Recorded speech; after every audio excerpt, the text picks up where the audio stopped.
Ho, ho, ho, and welcome back to another episode of the Nomads and Nimble Shadow podcast, trading the high-stress life of first responders for a life of adventure on the road. This podcast is brought to you by Kendra, a retired police officer, and her husband Sean, a retired public safety officer.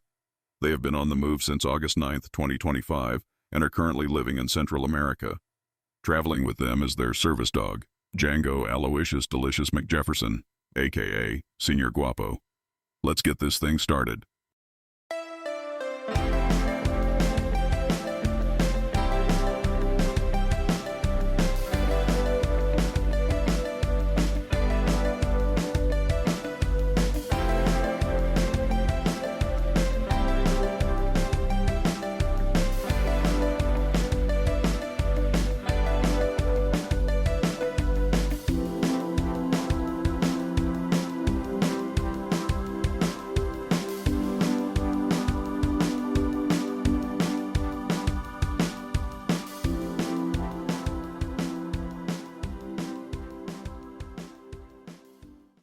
And just go for it? Go for it. Okay.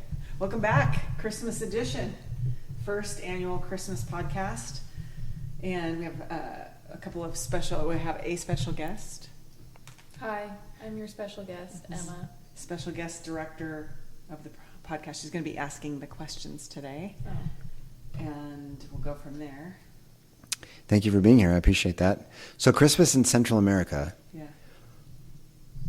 What do our viewers, what they imagine in Central America is what we're doing? Like, what is it like? Do they decorate? Do they sing their own Christmas carols? Are they really religious? What's the deal? So what have you found out so far? I would say it's celebrated a lot here. Like before December 1st, the main park is decorated with trees. Christmas trees are going up all over town. Lights in everybody's houses. Decorations, things like that. You walk into any restaurant or grocery store, there's Christmas decorations and Christmas music. So in that way, it's similar.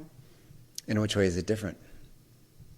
The weather. I mean, Sure. We're used to it being winter time, so you're going to expect at least to be cold or rainy or snowy. Shorter days for when we came from. We are not from Michigan or Minnesota or Chicago, but we did have some seasons, and you had shorter days. So that started to get colder. Halloween brought fall, and then the jackets and the weather, and you kind of like ease into Christmas, at least in the feeling. And here it's just like the same day, the same length of day, the same heat. Yeah. Some trees go up. And today's Christmas, and you would know because I woke up to leaf blowers and weed whackers at 6 a.m, like business as usual, right? The Yeah. roads were a little bit not as congested. Yeah. What'd you Businesses notice? were open. Some, yeah, like convenience stores, the grocery store. Yeah, fireworks last night. A lot of fireworks last night. Yeah, so hot, wearing shorts and flip-flops, not listening to any music on Christmas. It just doesn't feel like Christmas other than that's the Christmas day. Yeah. You know. We didn't put any decorations or tree up. We didn't really do gift giving this year. It was more just Yeah. experiences, you know. So,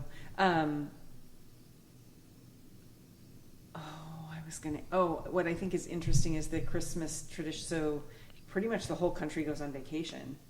Like unless you're a really necessary job, but everybody's out of school and there's like this extended vacation. And my understanding is this weekend, like the day after Christmas, the entire country floods to the beach. To the beach. So we'll see, because we were also talking about going to the beach. All the locals are telling us not to. Yeah. But I think Shelley today suggested we go. So, I mean, we'll see. I'm going to make my own choices. All right. Sounds good. All right. We have some questions that Emma brought up, and we also have some updates that, what did you say? We had a source. Yeah, crowdsourcing questions. We crowdsourced some questions, and we have some updates to give with the questions. So we're let's roll right along here with your question number 1. Well, we kind of already are into it, but I wanted to talk about what our Christmas celebrations were this year. Mm-hmm. So I guess I can start. I started by visiting my family in Utah, and then I came from Utah, which is like cold and normally snowy at this time of year, And then I came to 95-degree Costa Rica for the other part of my Christmas. And so far we've spent it at the side of a pool or, you know, in the jungle or at waterfalls. And people did a little gift exchange, kind of normal situation. We had our little Christmas dinner today, which I'm sure one of these two will tell you more about. And so we've kept some elements of the traditions, but yeah, it's been a little different because of just the environment that we're in. But yeah, if one of you wants to talk about what we did today or what. Well, I was going to add a little bit to what you just said. I don't know if it's the environment, it's our like absolute lack of getting into the Christmas spirit. I mean, there's plenty of people here that have Christmas trees up and Christmas decorations. Our neighbors have Christmas trees up, and they're in the same country. It's a mindset. And we turned off that Christmas. We're like, it's almost like we decided we're in another country. We're not celebrating that. We're not big on like holidays and going crazy because of our old jobs. But I think that I can't just feel the Christmas spirit. I usually get it like around Christmas Eve, like with the kids opening gifts, or Yeah. I like the temperature change. It makes my body feel different. And then, like I said, the days are shorter and it's starting to get dark, and then you see Christmas lights, and you sort of like get into the like The slow build up to the slow build up to this is going to be great. We get to visit with friends and family and have a couple days off, which we never did while we worked. But at least at some point during that season, we would be doing that. So, and it's not here. Like I said, it's light until it isn't, and there's no Christmas lights really. Actually, that's not true. Yeah, The we're neighbor, just not out at night. we're not out at night, but the Ticos down here, they decorate the heck out of their house. Yeah. So I think it's a mindset and it's a feeling, and I just don't have it. Maybe eventually. But speaking of which, this was a trial to move here to Central America. At first, we talked about looking and renting and looking at Panama and like wandering around. And then now all of a sudden we own a house and we live in Atenas, Costa Rica. So is this something that you think is stuck with us, or I'm asking you? I can give you my opinion, but what do you think? Is this Like, do we want to sell the house? no? Is this like an experiment that you're like, yeah, this is the place, or this is the right region? I like it here a lot. So yeah, I could see us staying here as this is our home base. But you have to have a home base somewhere because you have to have your medical care and your dental and all of those sort of, requirements and responsibilities in life. So you got to have a home base. I think it would be really hard to just be nomadic and continue to move. I could see this being our home base for a variety of reasons, but it doesn't mean I wouldn't want to go, hey, let's take a couple of years, rent this Costa Rica home out and go, live in, Portugal for a year. I could totally see us doing that too. So I don't know if that answers your question, but I have no regrets about moving here. I guess there weren't any big enough surprises that you'd say, no, I can't live here anymore. No. There's a lot of things that I think are so much better here. Mm-hmm. So, Well, Emma brought this up today during dinner. What are some of the things you miss about the United States, and what are the things that you don't miss? I mean, like, what is specifically Costa about Rica? Christmas? Well, no, but I mean, we talk a lot like, about what we miss back home. Yeah. In other episodes, but I think specific to Christmas, I think I miss there's stuff that I used to kind of just get fatigued by. Everybody brings cookies in and constant sweets, and I don't know, the early onset of Christmas music and then Christmas movies and all of that. I used to get irritated by some of that because it seemed to go on forever and ever, and also because we didn't get to celebrate like a lot of people. So that made it hard, because even in the years where I was in a detective position and I would get traditional holidays off or something, you were not. Mm-hmm. So we never, and then, the kids have parents, their other parents are also in the emergency responder world. So I miss I'm kind of rambling all over the place, but I feel like I miss that stuff that I used to get annoyed about.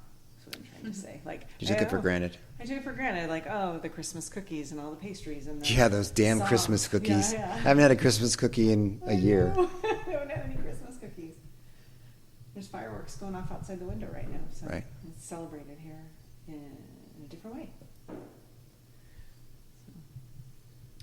I miss the ritual of like the Christmas Eve night and going to sleep and being too anxious to sleep and waking up to the magic of Christmas morning with Christmas presents in the morning, and then like waiting forever for the adults to stop talking so we could finally eat, or like Just don't look at me when you say that. Look at your mom. I know. I'm thinking of Grandma Nami in my head because it was always like the grandparents took the longest because they're like, you know, they're soaking up all their time with their family and they're like way past the age of being excited for presents, but the kids are like, what are you waiting for? Like, what's wrong with you? And you're just like panicking in your head, like, hurry up. But those are also, like, I wish we had a big table of all of our family members that we could have, you know, had these conversations with for Christmas. That is also something that I miss. But mostly the childlike wonder, which I probably wouldn't have quite as much in the States either. It's like, I'm just older than that. When was the last time you felt that way, about Christmas? About Christmas? I don't know. I mean, we haven't celebrated really since maybe like before COVID. You know, I still get excited about it. I like Christmas. So next year, should we try to make it a little more Christmassy? No, I mean, what does more Christmassy mean? No, like those traditional things. Put up a tree, have gifts under the tree. It's so weird to me to see a tree in a hot house. It's 85 degrees and we have like a tree in the, it's just weird to me. I love the decoration of Christmas. Yeah. But I've always been a proponent of decorating year round, not specifically for Christmas. Like, I don't need a Santa and a Christmas tree, but have more like plant life in your house, and then decorate for springtime with stuff that represents spring for you and stuff like that. Like, I just wish people were more creative with their decoration all year round. So yeah, of course, do that next. You know, it doesn't have to be traditional Christmas tree and everything, but make it a little festive around this place. Make some festivities happen, people. I'd like to go someplace snowy. Yeah. Next year you want to do Christmas in a snow? A white Christmas is always nice. Very white. I'm dreaming. I had a white Christmas last year because, like, I maybe have said I have family in Utah. So it was snowing super hard on Christmas morning. It was, I think, my first time experiencing that. So that was cool. And then in DC, it snowed one day for like a little tiny bit. Well, it snowed for a long time, but it just didn't stick to the ground. So you can almost call that a white Christmas. Except I got sunburned today, so not a white Christmas here. Yeah, you got sunburned by the pool. Oh, I wanted to go back to like what makes something Christmassy. I think it's just the gathering your whole family. Like, it can be, we always had, I feel like, relatively small. Like, I don't need 100 people family reunion size, but like just your closest family members that you don't get to see all that often, gathering them all together and then having a dedicated like morning or evening gift exchange or like gratitude circle or something. That's what makes it Christmassy. And then like a shared meal. Yeah. Yeah, Okay. the together stuff. Yeah. And a crackling fire on View Road. Yeah. But it just got so hard. It just got so hard as the years went on and people get busier and all of our shift schedules. It got so hard to try to get everybody in the same room. And now it's even harder because you're all in different places and you have different relationships. And now you're going to be splitting time between those relationships. So I don't know if it can be recaptured. No. Is it ever the same? No. Yeah, I don't think so. No, same with me. It's just a linear timeline. It's like Yeah. my childhood was a specific way that'll never be the same again, no matter Yeah. what we do for family traditions, even if the same people were there, Yeah. different houses, you know, different generations. Let's go back to our favorite Christmas memories then and relive them, revitalize them. Favorite Christmas memories? One, it's not my favorite, but one that I think about super often, which is so silly. We had our Christmas celebration on Canham Road, which, for the listeners who don't know, we lived on this little horse ranch kind of thing for a while. And Did you have to start talking like you were from the South to say that? I go back to my roots, yes. Oh, cute little detail about me when I first started talking, I had a southern accent, like I was from Louisiana. But we were in Canham Road, which is pretty much irrelevant, but there was a big window where you could see like horses right behind me. All the kids were lined up against that wall, and the adults were sitting on the couch facing us. And then the tree, we had gone around and distributed all the presents, and Logan was sitting to my left, and then I was sitting to his right. And he opened something, and then I opened something. And I was so excited by it. It was this like hoodie that was gray and black, striped. Yeah. And I was like, oh my God, I've always wanted something like this. And then you, Mom, were like, that's for Logan. So I was so excited. Oh, no. Like and then we had to switch. Oh, no. I'm sorry. I just think it's so funny, like, you were probably that mad, huh? Like resentful. Like... No, I wasn't mad. I thought it was funny in the moment. And I guess I was like slightly disappointed, but I was like, why did I like something that was meant for my brother? And yeah. Looked like a fun hoodie. What did you I get? guess. What was the... I don't even remember. Something disappointing, probably. Probably. You know, you wouldn't remember that if you had gotten what you wanted or it never happened. Yeah. No, I feel like you only remember the bad presents. You only remember the bad everything. I think Yeah. that's how the brain's Well, programmed. But I wouldn't say that's true. I think predominantly it is. Like when we are thinking about our childhood or whatever, we predominantly remember the bad. Well, you have a negative things. bias, but you don't only remember the bad things. No, that that's happen. true. I guess only is not the right word. But Yeah. like the traumatic things that happen to you stand out a lot more. Mm-hmm. And so they come to mind easier. That just brought up a memory of, for me, my parents were getting divorced or gotten divorced. And that Christmas was like ridiculous. Like, oh yeah, you got a lot of stuff. I got a lot of, like a mountain of stuff. I felt, even as a kid, I felt bad. Like, I don't know where this money came from, but thank you. Like, Yeah. got everything. Doesn't And seem like... I think during that pile of stuff, and we don't normally get piles of stuff. We got really nice gifts, really thoughtful gifts, but it wasn't a pile. This one was a weird pile. My dad gave me a Red Ryder BB gun, and I was like 16, much older than most people get Red Ryder because Yeah. that just wasn't a thing we were allowed to do. And as soon as I opened it, I was so excited. My mom immediately took it away because my dad never talked to her about it, Yeah. and so that was a gift of like, No. oh sweet, so awesome. And then I never saw it again. Did she say, you're going to shoot your eye out? No, I didn't. I don't think I'd seen that movie at that time. I Yeah. know everyone's going to be like, what? Well, I never watched that movie makes as a kid. sense. You Not until were I was an a adult. kid. Yeah. I didn't even put Red Ryder with that movie because I don't think I saw it. But no, I got to open it and give it to my mom and never saw it again. Oh man. So parents, communicate please with your kids before you give them a gift. Yeah, with each other, for sure. That's funny. Oh, we're just talking about a memory about Christmas that stands out. Is that what you wanted? Yeah, kind of, yeah. Most memorable. I would say overall, I've been fortunate to have really great Christmases, even if it wasn't on Christmas Day. My favorite has always been to watch the kids when they were little and their wonderment and staying up at night, wrapping the presents and we just always had to do it on a random day. Mm-hmm. So, the one that I like flash to from my childhood. Hey, why does Santa come to me on the 27th, but he comes for all my friends on the 25th? Like, what's up with this? We filed for an extension. Yeah. Did we ever ask that question? I don't think so, but we were prepared to answer it. We had talked about like, how are we going to answer this question? And we were just going to say that, for first responders, they can leave a message for Santa to come on a day that works. That's nice. Hey. Santa has an admin. I believe in that. My dad one time, I don't know what I was doing, but I clearly pissed him off because we were in Nob Hill and we were going through the cash register, or maybe he was just pulling one of his little dad pranks. Like, I don't remember the context at all, but I remember him talking about, I could get Santa on the phone. And it was either to like ask him a question, because it was probably that, because he wouldn't be the type to like threaten me. I'm going to call Santa and tell him.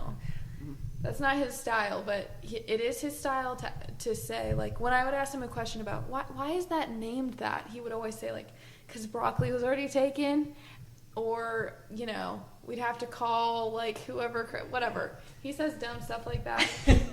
And so I think he said, yeah, we would have to call Santa and ask, because I was asking him some question about like, where does toilet paper come from or something.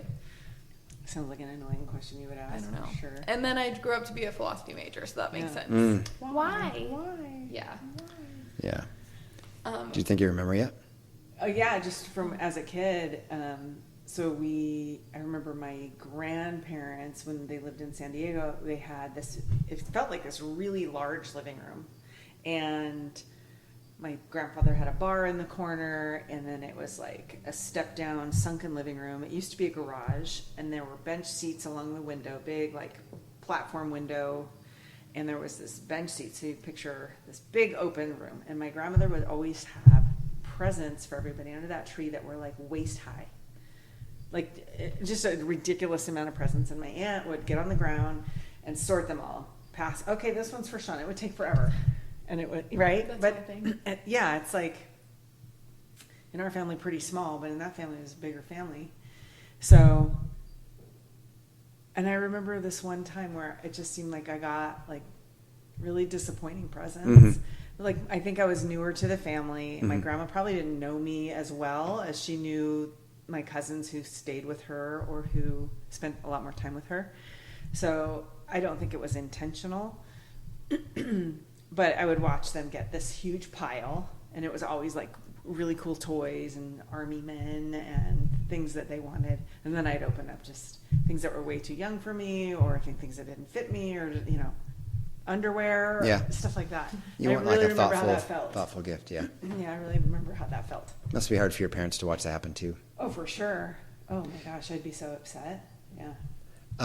I grew up with godparents. I grew up Catholic. And I had a godparent. I didn't know what that meant really, other than she gave me a gift during Christmas. That's what I got. And my brother had a godmother and godfather. It was different? They were different? I had yes. You have your own. Do you guys know what godmothers are? Yeah, but I didn't realize you couldn't have the same one. Well, probably You could. can. For sure you could, but they spread the wealth around, right? Yeah. It's a Wait, Catholic but thing. Does that mean that if your parents were to die, you would Yeah. have been separated? Yeah, because No. Okay, you're That's- losing your brother That's a too. really good Bye question. bye. Actually, that's a really what good I was question. Like, That's but they the didn't whole point. think, oh, maybe your brother. They were like, we'll take Sean, but not the Oh, other one. no. Or vice versa. No. I really don't know how that works. I wasn't that Catholic, and I didn't pay We should attention ask your enough. mom. She probably wouldn't remember either. She wasn't Catholic either. Your mom would remember why they chose. Okay. Yeah. Anyway, I had a Janice Shada. Yeah. Sweet. Second mom. Awesome. Yeah. Fantastic. But also very different with their presents. So Christmas has come around, and my brother's godmother, one of our favorite aunts and uncles, Aunt Nadine and Uncle David, were total hippies. They had a Chinook. They had van life. They all smoked. They probably smoked everything. They were just living the life. And they were my brother's godparents, and they were super cool. Super cool. So during Christmas, I had a little gift from my godmother, and Aaron had just a pile of gifts from Auntie Nadine and Uncle David. Because they didn't have a kid at the time. Yeah. You might as well have just been his son. So I opened up these clay duck bookends. Yeah. I don't even have any books.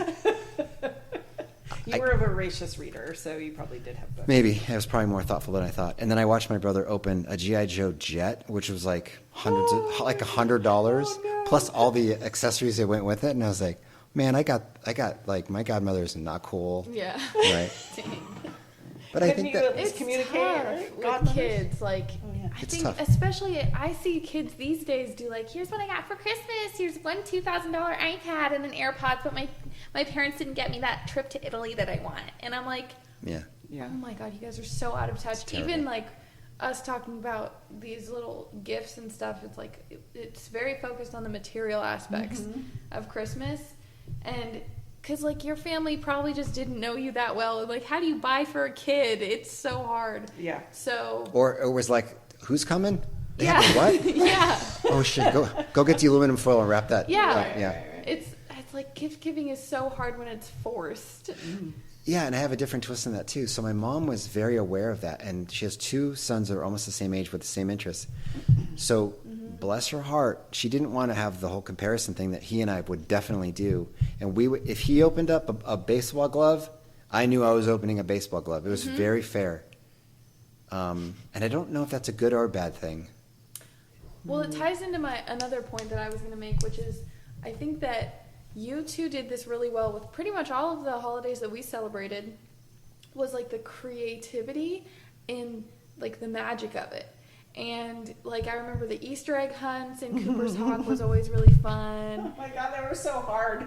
I felt so bad for you guys, the first ones. They were hard, but it's so hard. But we all worked together. There are 3.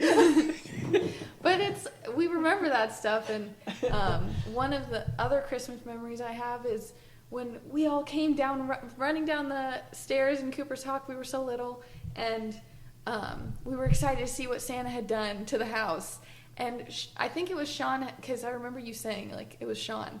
And I was like, Sean could, or maybe not.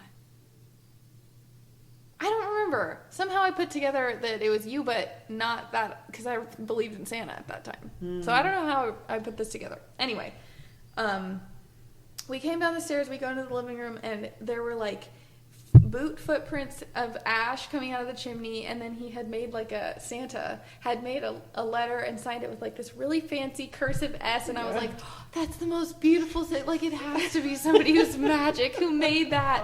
Like, wow. And that's, by the way, we hadn't slept probably the night before because we worked. Yeah.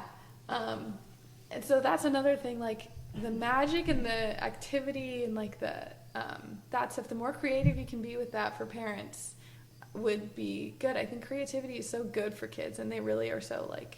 Because we didn't have Elf on the Shelf then. There wasn't Elf on the No, Shelf. this Elf on the Shelf, it's like a curse, and it would be. You would come up with really fun Elf on the Shelf things for sure, but it would be a burden because it goes on for the whole month of December. Does it really? Every day. 31 days Well, of Elf on the I think Shelf? up until Christmas, so 25 days. I don't know when they started. Do they start it right after? Don't know. I think Some it's the whole families month of probably. December. And every day this elf has to do something different. And every parent I have talked to who is doing it complain. They're like, "Oh my God, that effing elf!" Yeah. And like Mary will be like, "Oh, I woke up and realized I hadn't moved it." And before he came down the hall, I went in and just like hucked it into the kitchen, you know, because she had forgotten. You know, it compounds on itself too. The kids start at a certain age, 5 or 6, they remember it. Next year, you got to have Right. do different places and different scenes all the time. Yeah. Thank God for the internet. They could be like, what am I going to do with Elf on the Shelf today? Yeah. App. Give me ChatGPT. Tell me 14 ideas for elf. on the Now Shelf. that is $1 million idea. Yeah. You trademark that. So weird. Yeah. Well, that's good to know that you have the positive memories, because for Yeah. us, I feel like it always felt stressful. It Yeah, I'm always sure. felt like, oh my God, I'm overwhelmed. I don't have enough time. You know, That's I gotta it. You're work around. describing Christmas. That's one of the reasons I don't Yeah. like Christmas, because it's like tax time. It's guaranteed stress, and you don't get to like really enjoy it till, oh my God, I remembered everybody. Everybody has a gift. Yeah. It's joyful giving. I like to get teary when I watch the kids open their gifts, but just up to that point, it was like, God, like, Yeah. oh, Emma has 5 presents. We got to get the kids 2 more presents to eat up to the. Yeah. Oh. Or Yeah. you get called into work, you know, Yeah. when you lose a day of preparing, or you get called in on the holiday or whatever. It was hard. And we had all the other people in their lives were also shift workers.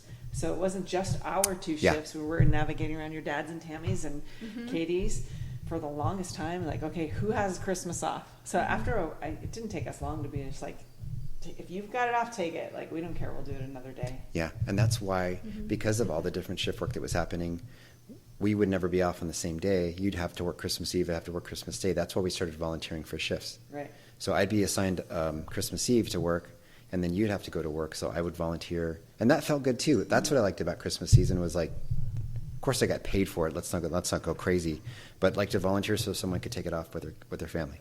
Yeah, we did that. I like the feeling of that. And I actually liked working holidays because, I mean, obviously I didn't like when there were tragedies on those holidays. Yeah. But more often than not, you'd get through a Christmas with very few calls for service, and people are waving and happy and festive and, you know, giving out cookies or whatever. It kind of felt like it was like sad that I wasn't experiencing that with my family. But at the same time, it was nice to like see all of these things happening, see the feel of the day, and it felt festive. So that was kind of uplifting. And you'd always go like, get something for the homeless guys. Like, you'd go to whatever was open and order a bunch of burgers and take them to an encampment or whatever and hand that out. And it was just a day of like people being nice to each other for the most part. Yeah. It's Yeah. kind of a timeout day. Yeah, I mean, stuff happens, of course, crashes and domestic violence and Yeah, alcohol-related domestic violence, when you get incidents. family together, it's happening. Something's happening. Yeah. I also really enjoyed when I became a supervisor, aligning during the briefing. Okay, who lives where? Where's your closest family member? Great, you can go home. Listen to the radio. You can go home because you're within. right. Live within the city. Yeah, Just listen to the radio, and we'll give you between 9 and 10 to go be with your family or open your presence with your kids. That was Yeah, great. yeah. Too bad we lived an hour away yeah, from home. for sure. That's why I would go spend time with my first wife and the kids and their family, or her family, Yeah. during the holidays, because they'd be there. I'd go visit them in uniform and then go back to work. Yeah, Yeah. it's nice. All right, more topics. So I forgot. Well, we've covered most of our questions. Django's apparently wanting to chime in. The one we're kind of on, I guess, right now is a mixture of all of them, but what's Christmas about is, I think, like having the day where everybody's just nice and like nothing happens is nice. But the last question I had is, if you were to create a holiday, what would you be celebrating and how would you celebrate it? So we can kind of combine whatever elements we want from our favorite holidays or Okay, I what have we one. like. Okay. I don't have a very fancy name for it yet, but it's what we're describing. It's all the things we're describing with traditions and songs, and it's just family day where everybody gets a day off work, and you're kind of forced to be with, not forced, but like today's the day we're going to just be with our family. No phones. Because, I mean, with the chaos of life now, we don't all live together. It'd be nice to just be together like we are for Christmas, but not worry about gifts. Like, don't worry about the gifts. Just come over and hang out. Yeah, I would agree. I would add an element of everybody has to go outside, be, hug a tree, touch grass, get in water, Ooh, whatever. like a no electronics day. And no electronics. Yeah. And, gifts are welcome. But No. you have to have, Hey, everybody. like, we have 2 Christmases now. some kind of just fully immersive conversation with, like, one of your family members where you share something like gratitude or Oh, love. I think we're describing Thanksgiving. Yeah, yeah, kind of. without the genocide. Without the genocide, right? And maybe, like, the important thing, I guess what I'm celebrating is, like, nature and go back to our connection with nature and the people around you.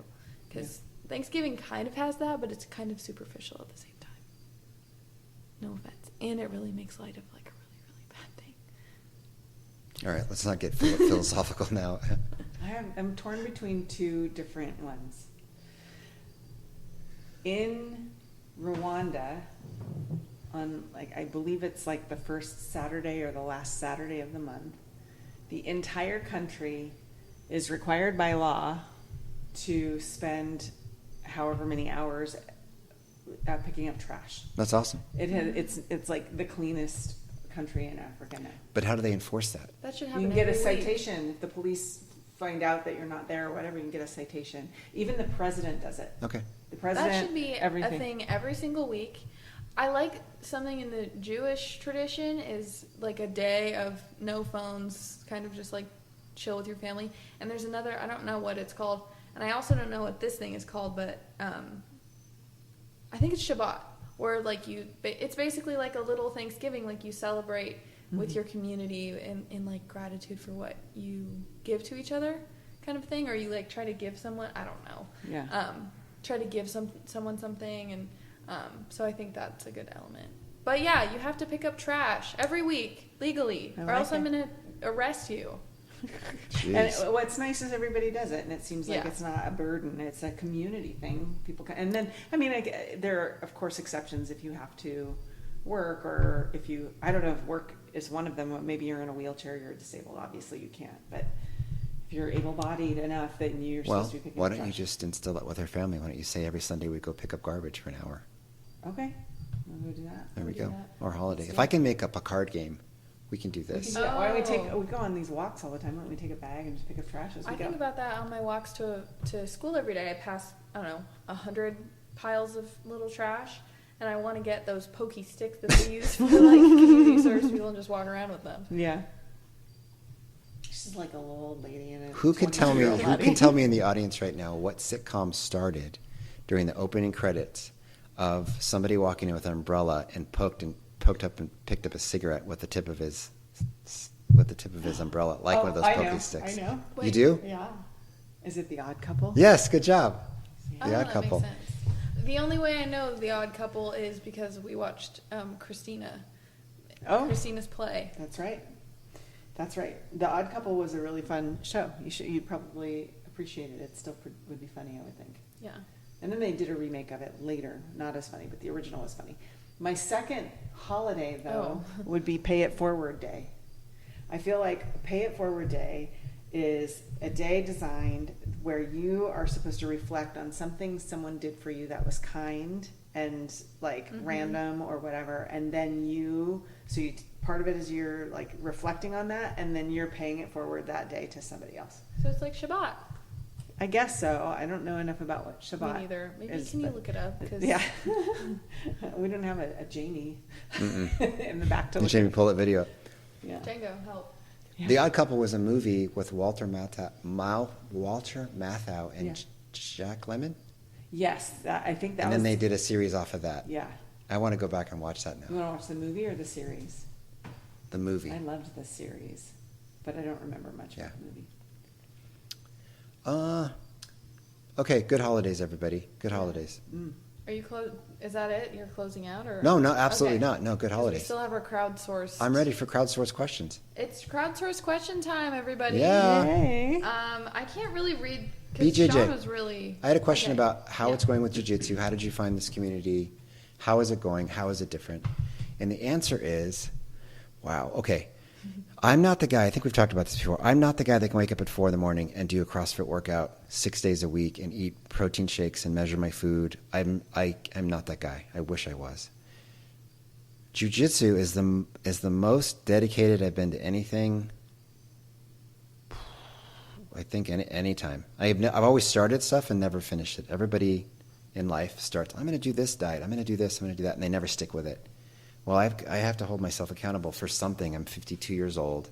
I watch other people a long time ago start their journey as a white belt. They're 18 years old. All of a sudden, they're 30 and a black belt, and I haven't even gone yet. So you have to go. So when we moved here, I was upset. I was sad because I had just started that community. I had a routine. They knew me. I knew them. I knew, the instruction was phenomenal. Everything was great. And it was great. So we moved down here, and there was one jiu-jitsu gym, and that's it. And the other one that's closer to this is the closest is here. And San Jose is an hour away, and I wasn't going to do that with the San Jose commute. So I walked there, and it was a tiny little gym, and it's taught by a brown belt, which I didn't know was possible, but it is. It's a tiny little gym, and they mix the kids' groups with the adults, the teenagers. So that was very different. That's one of the things that's very different. It's not taught by a black belt. It's a very small gym, and there's young teenagers mixed in with us as well. So that was different. The other thing that's giantly different is it's in Spanish.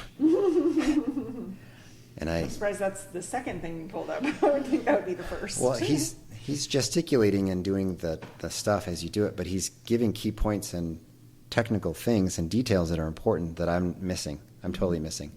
So then we have to demonstrate by I'm missing parts. So that's hard. The other thing that's hard for me is I need to see that routine, or I need to see that new move 10 times, and I need to practice it 100 before we go to something else. And this class is shorter than my last class. Mm-hmm. This class is like a little bit of calisthenics, a lesson, you practice a lesson, and then you roll and you go home. And actually they repeat the class again, which is weird for me. Like I should do that, I guess, and then I get one more routine in it. But that's how BJJ is different. It's probably not ideal for anybody who's trying to go down the path and it's retired that could go every day, but I'm happy with my commitment to it. So yeah, you're getting fitter and you're improving in your jiu-jitsu. I hope so. How's our jujitsu going? I'm not jiu-jitsuing anything. Me You? neither. So no update there. no update on BJJ. It's not going very well. Yeah. I'm working on it. What was the question about pickleball? Oh, we had mentioned we go to pickleball, and you mentioned that there's two communities, one that's a little bit more disciplined. Tell our audience a little bit about the people that go, and what's the attitude like, and is it competitive, and what happens? not at all. You're not competitive at all. It's a group of, I mean, I think on our busiest days there might be 20 people there, and there's only 2 courts. So there's a woman who runs it primarily, and she kind of keeps track of the paddles. So 4 people will start out on one court, 4 on the other, and then when that game ends, she will collect the winner paddles and put them to the left and the loser paddles to the right, and just mix so that every game you're playing with new people, Mm-hmm. and B, you're not putting like 2 very new amateur people against people who are pretty intermediate. So Yeah. it mixes the skill level as well. Yeah, and the people that are more advanced tend to bring it down to the level it needs to be at. Yeah, Yeah. for sure. And then the people are primarily expats. There's a couple of Ticos that play with us, but for the most part, it's older expats, retired people, Yeah. people who work remotely and live here. Right. Yeah. And for people who played video games, the boys out there that played video games, Street Fighter, everyone's got different skills or from different places. They have different backgrounds. They have different fighting. This same with pickleball. She's really good at serving but can't hit in the inner lines to save her life. And then this person's really good at this and that. So you kind of have to like, I'm not matched up well against this person. I'm going to guaranteed lose, rock, paper, scissors. Yeah. And then you're paired up with somebody who has the same thing. They're either going to hurt you or help you. And that's fun. It mixes it up. But I like the social part of it. You do. You like the social part. I like to play. Yeah. I'm a social person, and I live with you 24/7. So this Oh. is an opportunity for me to talk to somebody else, and I, enjoy that. For sure. No, that's great. But the reason I'm You're not up there there to play, yakking you're away business. is because my paddle is ready to go, and I'm going. Yeah, that's true. Like I'll skip a game. I'll be like, I'm gonna sit this one out, so that I can like continue a conversation. Nah. Yeah. Yeah, just starting to play. Mm-hmm. But everyone knows each other by first name. It's fun. Yeah. They did a potluck for the Yeah. staff, And the other one that's more serious is a nicer court. It's always indoors. yeah. It's protected by the weather. The lighting's always good. The nets are nice. Everything's fantastic. But I've heard that it's much more competitive, and they're probably are just as much as the community, but it's more competitive. Yeah. So I don't see us doing that, but I would like to go play at some point. Mm-hmm. We visited it once, but we didn't like play with the group. Yeah. So that's the update on that. Oh, and I do have an update on that. I went Oh. as a couple times as part of this visit. It was my first time playing pickleball, and to nobody's surprise, I am terrible at it. I just can't do ball sports. You can. Well, I can do it, but Yeah. it's terrible. It just takes practice. It just takes practice. And I was terrible at first, and I'm still not very good, but I'm better than I was. So it just takes practice. I'll be blown away if I'm wrong about what I'm about to say. I will never be good at a ball sport. Well. Oh no, it's like everything else. You have to actually keep Yeah. doing it. But People are just like, You don't "Oh, know I'm it- really good at that." Of course, yes, and I like ball sports enough. Well, Can you stop saying know. ball sports though? This is a kid's show. No, because it's the ball specific sport. Like I can do other Okay. sports very well Yeah. naturally, but for some reason, like there's something hand-eye coordination wise that is just not there, and no amount of practice. Those will neural ever make pathways that have not different. been built. You're Yeah. not catching balls or hitting things. It's a practice. Boys do that more. Now probably younger girls are doing that more too, but they grew up playing baseball or I have grown up with balls. Not to the same extent, though. Like, boys will just go outside and play catch. I know. Like, I understand, but you're making generalizations about boys. I'm telling you, I have been hitting balls since I was young. Pretty often. I had all the time. It was like Foursquare, the whole knot, and tetherball. Not a single ball have I met that did not triumph over me. And it's intrinsic. I have a theory about it. yeah, her ambidextrous. Yes, you're ambidextrous. And I think that you use the wrong hand. I don't use the wrong hand. I don't know. You know how to pick up a pencil with a hand, What feels and if natural. you put it in the wrong hand, you know. Hey, That's you know how it that, feels. that saying, you throw like a girl? Like when I throw with my left hand, you just look all awkward. You look like that with both arms. Like So I know. you can't throw with But either that's- arm. I don't know think- what's wrong with my I, body. nothing is wrong with your body. I think it's a really unique skill to be as ambidextrous as you are. You do do like the large muscle group movements with your right hand and fine motor skills with your left. But I think that whether or not you're using the wrong hand, I think the ambidextrousness of your brain is what the problem is.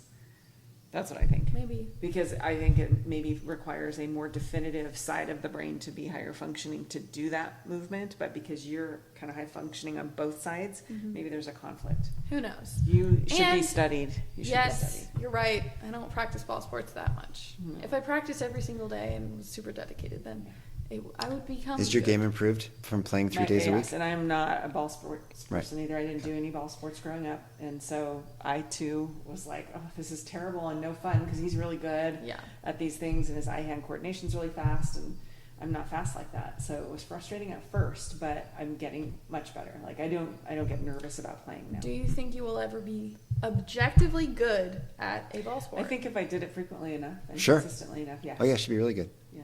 Yeah. Okay. Yeah.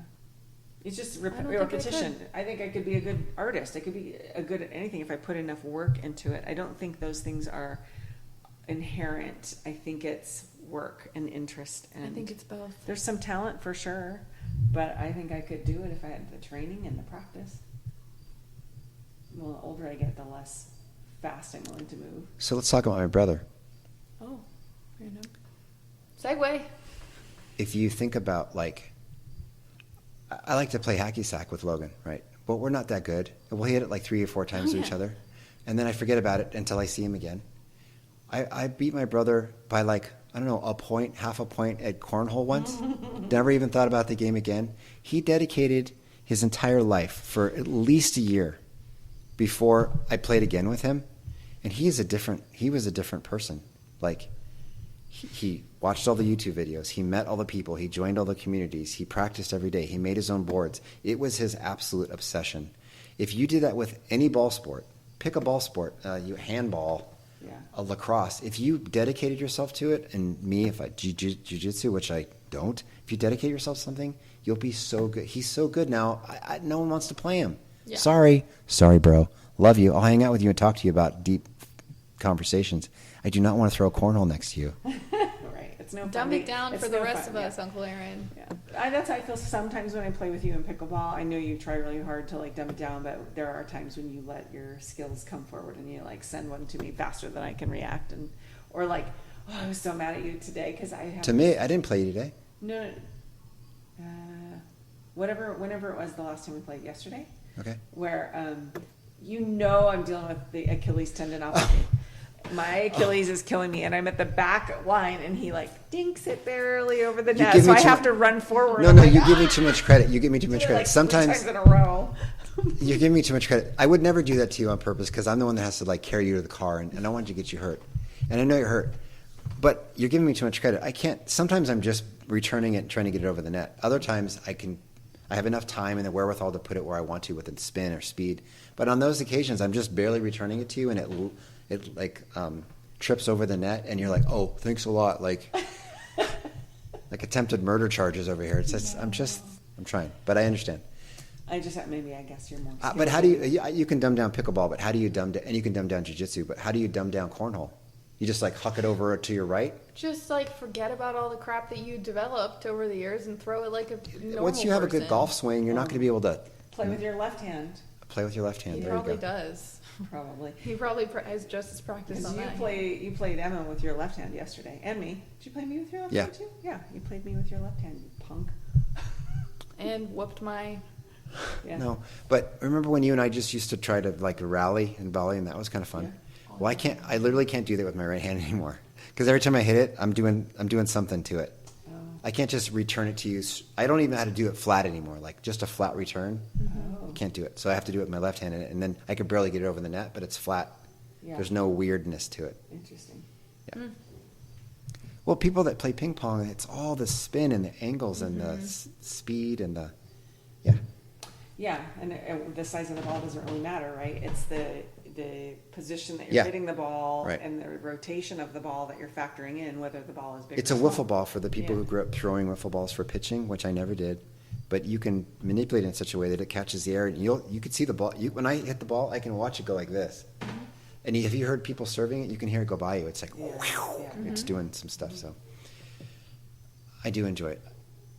I wonder what it'd be like if we could go join the other place and check it out. Because everybody's better at you at something. Mm-hmm. Somebody is better out there than Magnus. Maybe he's grown up. Is that Rango going crazy? Do you think the raccoon is breaking into the I don't neighbor's know. house? There's a menace of a raccoon that lives in our neighborhood. His name is Rocky. Mapache. He was apparently raised in a house near here with 5 dogs, and so he's not afraid of people. He's not afraid of dogs. He's used to going into houses. He'll just straight open the door, open the slider, come open in. the slider, come in, rip through the screen, come in, and he's gotten into it with people's dogs. It's and Johnny. yeah. So I guess last night, our neighbor right above us, the raccoon came in the house and was like standing in the kitchen next to Judy, and Thomas had video of it, I guess, at some point. So it's out there, and I hear their dog kind of going crazy. What other crowdsourced questions do we have? I think that's it because we touched base on all the other ones. Are you more relaxed now? You were trying to get relaxed in Costa Rica? Yeah, I think so. I mean, hosting and having kids here and wanting to like do outings and things is the only stress right now. Yeah. Otherwise, it's pretty good. The other stress is like, gosh, I ran out of time again today and didn't get to my Book. or Yeah. I still want to watch that show. I don't have any stress. Stressful. It's really stressful. Speaking of which, are you going to make your 20 book? Mhm. I'm gonna. 20 books. I'm going Emma's promised herself she's going to read 20 books this year, and the by year's the almost end over. of the year. One of them is a small handout, like a pamphlet she gets at a doctor's office. I have 4 books left. It is December 25th. But I'm in the middle of, I'm over halfway through one that I'm reading, over halfway through one that I'm listening to at 1.5 speed. And then I have 2 that are like 45 pages long. Let's talk about that. What? There's 2 sides of this. One Oh, the Audible thing? would be Yeah. you're not really reading if you're listening to it, and the other would be it absolutely counts. What do you think? Okay, Obviously, I'm you glad that think you it counts. asked because I learned something cool in my class this year that made me rethink it made me fortify my position on this. I am pro audiobook. I have a really hard time paying, I just drift off when I'm reading. It takes me a really long time. I get kind of overwhelmed just starting the book. So reading is really hard unless I'm at the river, at the side of a pool, something like that. Then I really get into it. But there are obstacles to reading for me.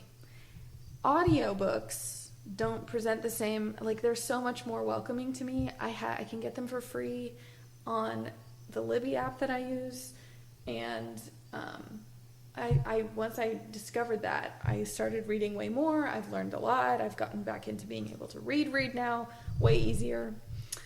So I've been pro audiobook, and for those reasons. And I just learned something cool in a class that made me reconsider the question itself, which is that Western culture prioritizes certain senses. The sense of sight is number 1. Sorry, I moved the table. Sean looked very scared. I just moved the table on accident. But Western culture predominantly preferences the sense of sight when it considers intelligence. So if you think of, can you shed light on or enlighten me? And it's an enlightenment thing is when it became most popular. So the way that we preference knowledge systems is by what can be read. For example, oral traditions were completely colonized over because they weren't written. Well, not because. There's a lot of reasons. It's very complex. But if you're just looking at the knowledge systems, ones that are written down are prioritized. And so you can kind of, in a modern day context, reconsider a lot of things because we have now maybe visual becoming more of a preference. with like documentaries maybe outranking books and podcasts being a thing. So maybe it's like audio is more of a thing. Yeah. So yeah, that piqued my interest in my class, and I've thought about it for that question. Yeah. What do you think? I think it has a lot to do with learning styles. Some people are auditory listeners Yeah. and learners. Yeah. Some people are visual. Some people have to manipulate stuff. Right. So does Audible count? Audible books, do they count Absolutely. as reading? Is the If you question. can get to a place where you're in that book, where there's someone showing it to you through words and you're translating it yourself or by Audible, I think for me it takes a little bit of something away, because the books I listen to on the Jack Carr series are read by Ray Porter, who can do all these different voices. So you're imagining the character to look like what he or she sounds like. So you generally, I'm making these pictures. When you read a book like Game of Thrones, you have no insight as to what they really sound like. Yeah. It's just It's more one of your more layer for you to imagination do. involved. But for me, reading, I was completely immersed in it. I wouldn't even know where I was or how long. The time would just stop and I'd be somewhere else altogether, which was cool for me. Audibly listening to a book, I can still be there. But like you said, my eyesight's still a priority. If she comes in the room and I think she's talking to me, I just lost that whole 2 sentences because I'm like, yeah. Yeah. So depends on the person. And Matt DiLorenzo reads on his Kindle, listens to audiobooks, and is listening to this podcast right now. That's all at the same time. All at the same time. No. Wow, superpower. If any words are being spoken anywhere in the vicinity where I can hear them while I'm reading, I understand nothing of what's going on. Can you listen to music and read at the same time? If it's non-lyrical, like if it's just your instrumental, then yeah. And it can't even be that, I can't recognize a melody. It can't be up and down. There can be no story to be told. It has to be very So you would prefer background. silence when you're trying? Oh my God, I can't do it. Well, I guess it's not true. I don't prefer to do it that way, but I can. Usually have to have something in the background. Yeah, I mean, I used to have that too, but I've worked on that intentionally. I have a quick poll Yeah, it's exhausting. that I might put in the questions here at the bottom.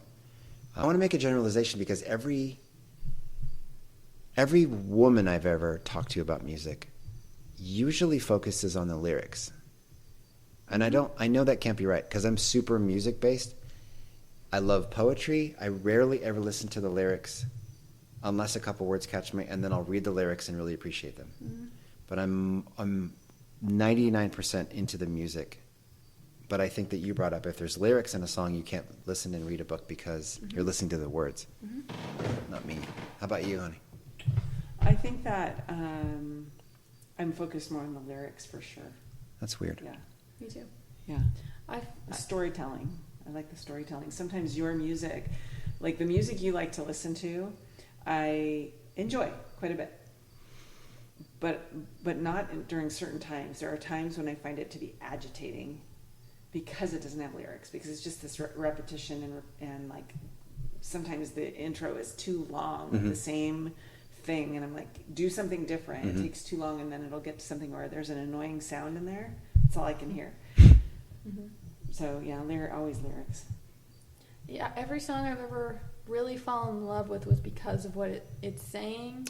Every band, it's what they're saying. And then it wasn't until I got older and more intentional with how I listen to music and learned more about the instruments that I realized how much those also play a part in, what you're feeling and when to feel things. And so I think it is both, but it was definitely the lyrics. What's the first. band that you and I like, but you introduced Greta me Van to? Fleet. Greta Van Fleet. Is that something you heard the lyrics to and liked it? Okay. Because I really like the And music. then I went and saw them live because a friend was like, I need a ride to LA. And I was like, okay. This is a crazy story, by the way. Should I get into it? Sure. Okay. This concert was Is it going to insane. be upsetting? Am I gonna be like, oh my God? I survived. It was fine. Oh God. So my friend from the restaurant that I was working at, she was like brand new. We kind of got along. She called me and she was like, kind of out of the blue. She's like, I have tickets to see this concert in LA, but I don't have a ride and I know you have a car. And I was like, okay, well, who's the band? And she was like, Greta Van Fleet. And I was like, oh, I've heard of them. You know, maybe I like one of their songs. I'm down. So I get tickets. I drive her down, and one of my other friends tags along because she originally had the 2 tickets, and then she got really good prices to go stand in the pit. So me and my other friend were going to sit in the back, kind of, or like in the middle, in the seats, and she was going to be in the pit. So she has reserved an Airbnb for 2 people, and she's like, 3 people can't stay. I'm like, why don't you reach out to them? Because we're not even going to be there. I'm sure they'd be fine with it. And she refuses. So now we have to find my friend a hotel or something in LA. Oh my gosh, that's terrible, yeah. We're broke. Yeah. So broke. Yeah. We're like 18 years old, and she's just being really stubborn about like not reaching out to this Airbnb guest because she doesn't want it to affect her rating. I'm like, you're All you have to do insane. is ask the question. Yeah, what's the worst they're going to say is no, and then we'd just be in the same position. She doesn't do it, whatever. So we look at so I'm driving this whole time, by the way, and I'm the one who has the most experience with doing crap like this. Mm-hmm. And I'm trying to chip in my sage advice. I'm like, okay, look at like the location of your Airbnb and go to the closest, whatever. And so I'm like, what's the location? And she says Skid Row. And I was like, oh my God. Are you serious? Oh my God. Oh my God. Are you serious? And she's like, yeah, why? I've heard of it, right? And I'm like, yeah, do you know why you've heard of it? Like, that's one of the notoriously, like, most dangerous places that you could possibly go, probably in the world. God. And I was like, so mad. These 3 little Santa Cruz cuties, right? Yeah. And, like, these 2 girls are, like, beautiful, and we're going to be, like, dressed up. What are you doing in Skid Row? So I'm like, I wish you would have told me before, like, what Airbnb you were booking. So we have to still find a hotel. So we find a kind of nearby motel because it's the cheapest one. So now we're at a motel very, very close to Skid Row to get my friend a room. We ended up getting her a room. It's all she could afford. And I was like, you're not staying here alone. So I stayed with her there. Nothing happened. Everybody was very nice. But I was very scared. And then that part of the story, is mostly over. We went to the concert, had a great time, fell in love with the band. It's an undying love. I've gone very crazy with that obsession with them. They're a great band. The end of the concert comes. That friend is still in the pit. Me and my friend are in the back. And we're waiting because the plan was to meet at our seats because she knows where we are. We're waiting. She's like not showing up. People are clearing, like everybody's left the stadium. People are sweeping. And I'm like, I call her. All of our phones are about to die. I call her. I'm like, hey, where are you? And she's like, I left with a guy. Oh. And I'm like, okay, cool, because my phone's on 1%. Her phone's dead. We have no way of getting to where we need to go. Are we going back to New York? Like, what is happening? She didn't even tell us. So. Are you still friends with her? I mean, we're not on good terms, but I definitely after that didn't trust her the same way. And the next day I was pissed because I'm driving and like you're gonna be. Yeah. She acted like nothing happened. Like she didn't just ditch us at a concert and we almost died and we're staying on Skid Row. That's terrible. Terrible friendship. Pick your friends. Yeah. Oh yeah. But I would have done it again because I love that band. Yeah, I mean they're a great band. For sure. Yeah. But, and they're great live. It's like, how many times did she almost get human trafficked in that story, right? I'm like, oh my God. Honestly, though, I never felt like that unsafe. There was never any people around. That's because you don't know what you don't know. No, because, I mean, yes, but She's I never listened to a lot of true crime. I never saw anybody that made me feel like they were watching me. I never saw anybody shooting up heroin. There were no tents where I could see them. Like, we were at the Airbnb for 5 minutes to get changed, took an Uber to the venue and came back and slept. So it was whatever. Got the job done. And you remembered it. And I remembered that, yeah. So, okay, last we're going to wrap it up here. It's 1:05. But, so Led Zeppelin, Stairway to Heaven. Yes. Amazing song. Oh, no. I still to this day can't understand the lyrics. Really? Yeah, that's another one. That one's not as lyric heavy for me. Yeah. yeah, it's some songs. I don't know more what than bustle others. in your hedgerow means. Yeah, I think that. So one of the other things about Greta Van Fleet that made the thing that made me fall in love with them that night at that band was not the lyrics, because live I can't understand the lyrics.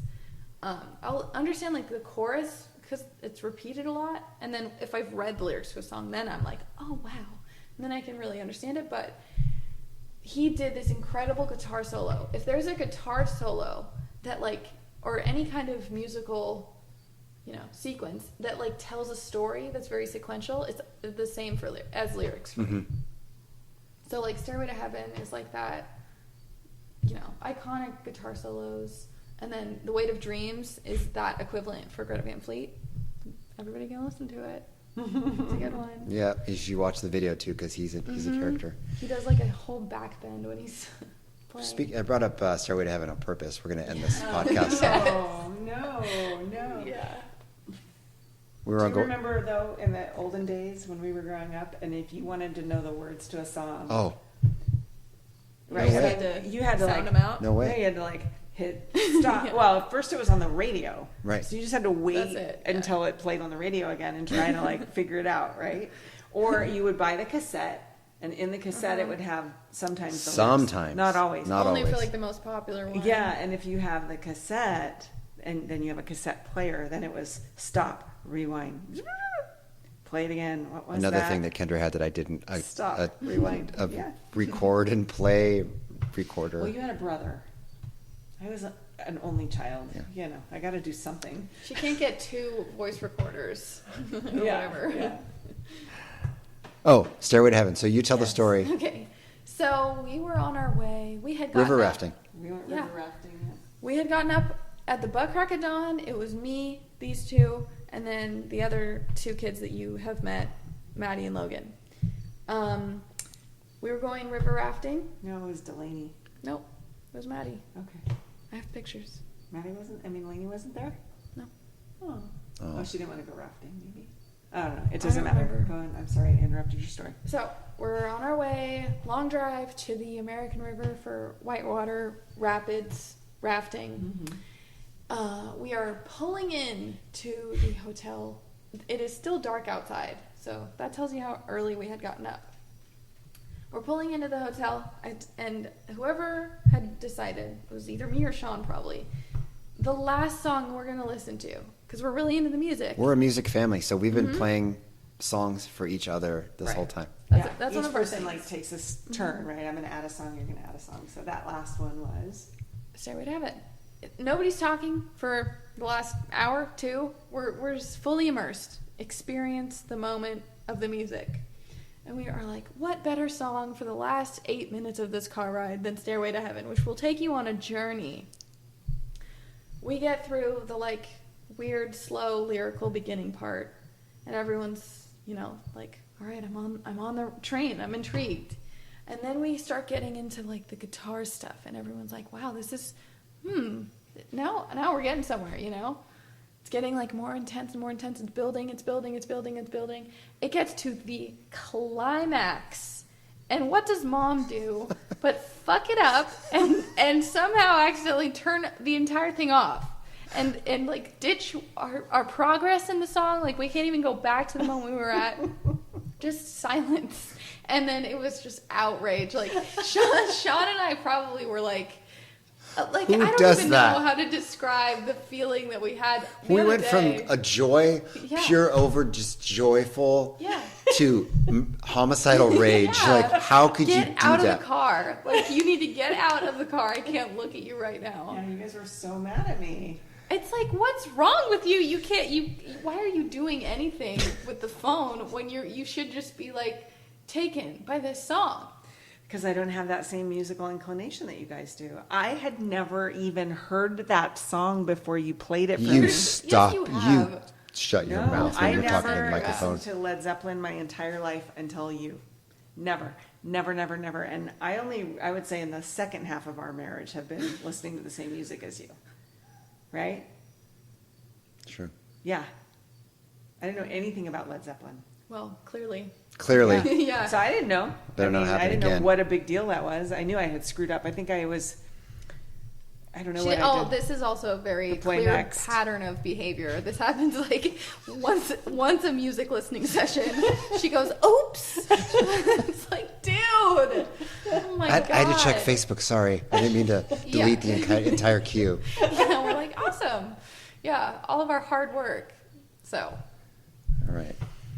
Well, Merry Christmas, you two. I feel so Merry loved. Christmas. Merry Christmas. Yeah. Hey, this year, be creative with your kids. Don't turn off a song halfway through if you're in the car with me or Sean, because we will never speak to you again. And what else? Read 20 books. Yeah. Get into reading. Set a goal for a number of books. Maybe 20 is not doable for a lot of 20. people. I would say 12 is like ambitious. Go one a month. 1 a month. Are you going to do more next year? I'm gonna do 20 again. 20 again. Okay. 20 Because books it a was year. like a lot. All What right. genre? All over the place? It's kind of all over the place.